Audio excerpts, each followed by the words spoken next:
Once upon a time, in a small village of Parlez-vous, there lived a linguistics professor named Dr. Henri Legrand. Dr. Legrand was renowned for his impeccable command of languages. His office was a treasure of dictionaries, grammar books, and language learning software. One sunny morning, Dr. Legrand received an unexpected visitor, a parrot named François.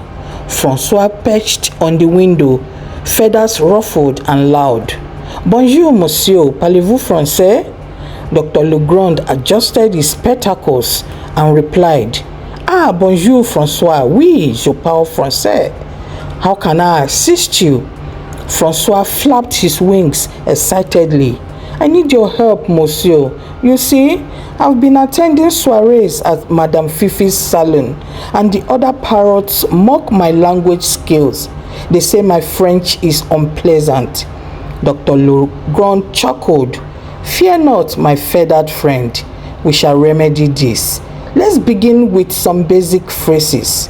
And so, Dr. Legrand tutored François into the act of French conversation. They practiced polite greetings, discussed existentialism, because what's a French lesson without existential anxiety, and even dissected the nuances of croissant. Weeks passed and François improved. His "oh la la" was now more authentic, and he could recite Victor Hugo poems without tripping over his beak. But there was one phrase that eluded him. "Excuse my French."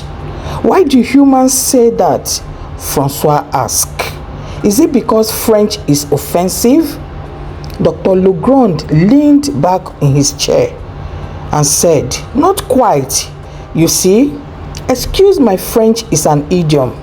When someone says something slightly impolite, they preface it with that phrase. It's like saying, 'Pardon my bluntness.'" François flapped his wings in delight.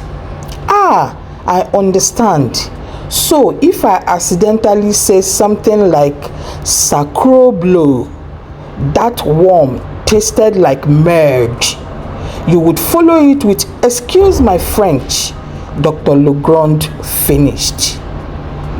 Emboldened, François decided to test his newfound knowledge. He attended Madame Fifi's soiree, where parrots perched on gilded cages, sipping grape juice and nibbling on croissants. Clearing his throat, François addressed the crowd. "Mesdames et messieurs, excuse my French, but your feathered hats are utterly ridiculous."